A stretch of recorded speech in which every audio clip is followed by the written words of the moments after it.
Welcome to the Explainer. So today, we're unpacking something kind of fascinating, the 2024-25 annual report of Carraro India. Now, they are a heavy manufacturing heavyweight, for sure. But as we were digging into their financials, we stumbled onto this wild financial anomaly. Honestly, it's a paradox that we just had to decode for you. And here is that central mystery. How exactly does a company that makes heavy physical things, like tractor axles and construction vehicle transmissions, manage to grow its profits by a massive 41% when its top-line sales barely move an inch? I mean, in traditional manufacturing, if you want to make more money, you usually have to sell a lot more units, right? Well, not here. Okay, let's really dive into this because you gotta look at these numbers side by side. Their consolidated revenue was essentially flat. We're talking a tiny 0.9% growth, landing at 1,807 Carraro rupees. But their profit after tax, their PAT, absolutely exploded to 88.1 Carraro rupees. That is a 41% jump. At first glance, it completely defies basic business logic. So, to figure this out, here is our roadmap for today. We'll look at the profit paradox, building an industry moat, the efficiency engine, driving future growth, and finally, navigating potential roadblocks. Number 1, the profit paradox, digging into the bottom line. Now, what is absolutely fascinating here is that this 24% EBITDA and 41% PAT growth, it didn't come from some magical surge in customer demand. No, it came from a highly aggressive, deliberate optimization strategy. First off, they shifted their product mix heavily toward high-value four-wheel drive agricultural tractors. Second, they pushed their supply chain localization all the way up to 77%, basically creating a shield against global costs. And crucially, management ruthlessly rationalized both direct and indirect expenses. They essentially engineered a way to squeeze more value out of every single rupee they spent. All right, moving to section 2, building an industry moat, market dominance. You see, Carraro India isn't just churning out generic, easily replaceable parts. No way. They completely dominate the non-captive Indian market for construction drivelines, holding a massive 60 to 65% share. To put that into perspective, that means if an equipment manufacturer in India isn't building their own drivelines in-house, they are almost certainly buying them from Carraro. So the real secret sauce here is customer stickiness. They actually boast continuous engagement with their top 10 customers for over 15 years. We're talking about major heavy hitters here, including domestic giants like Mahindra. And these incredibly sticky relationships, they create massively high switching costs. Think about it. If you are an OEM, swapping out a complex, highly engineered driveline in your tractor for some untested competitor's product isn't just a headache, it's practically unthinkable. And that dynamic protects their market share beautifully. Which brings us to section 3, the efficiency engine, operational magic. Now, take a second and really think about this number. 0.01%. That right there is Carraro India's rejection rate. Literally, it's practically zero. This is absolute, undeniable proof of their complex by design manufacturing excellence. When you're building critical, heavy-duty components for off-highway machinery, extreme precision isn't just some nice-to-have goal. It is the absolute foundation of your profitability.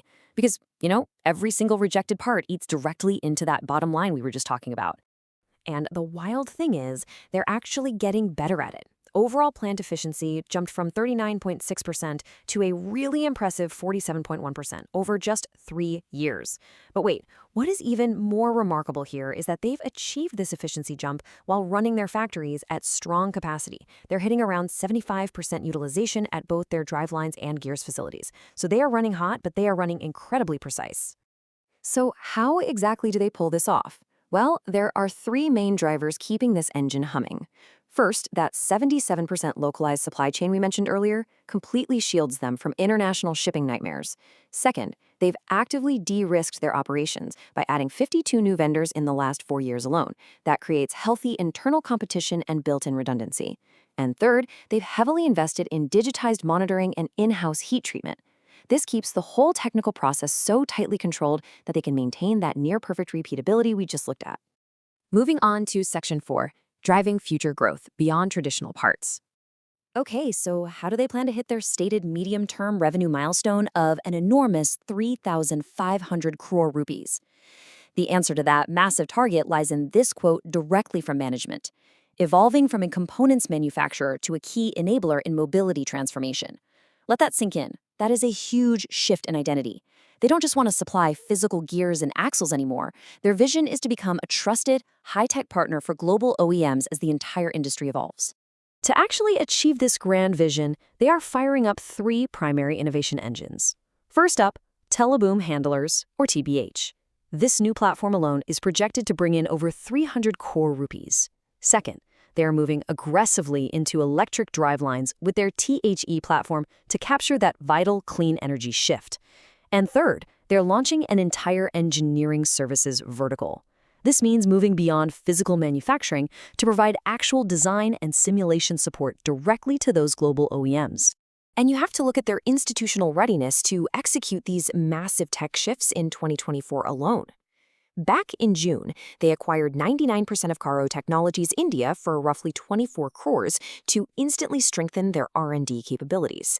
Then in August, they enhanced their borrowing power to 1,000 crore rupees just to ensure they have the dry powder ready to scale. And finally, by December, they successfully transitioned to a publicly listed company, increasing both their transparency and their financial leverage. They are, without a doubt, structurally geared up for the future.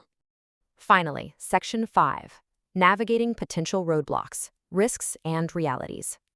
Now, let's see how they are balancing the scales here, because they do face some very real risks. We're talking sluggish overseas agricultural demand that led to a 7% drop in exports, plus raw material inflation, and shifting FAME II regulations for clean mobility. It's a lot, but management is actively fighting back. They're intentionally expanding their customer base to avoid relying too heavily on one sector.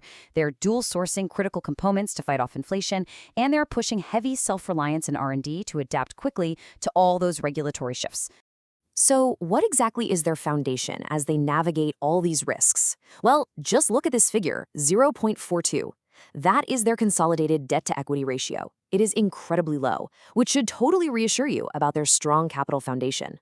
When you pair this healthy balance sheet with a rock-solid return on equity of 21.29%, you get a heavily capitalized, highly efficient company with plenty of cushion to weather any industry storms. Which brings us to our final thought for today. This macro environment is moving incredibly fast. India has earmarked a staggering 11.21 lakh crore rupees for its infrastructure boom, and at the same time, global supply chains are heavily leaning into the China Plus One strategy, which makes India a prime sourcing hub. So here's the big question. Will Carraro's aggressive shift from a traditional parts maker to a high-tech mobility enabler make it the ultimate beneficiary of these massive tailwinds?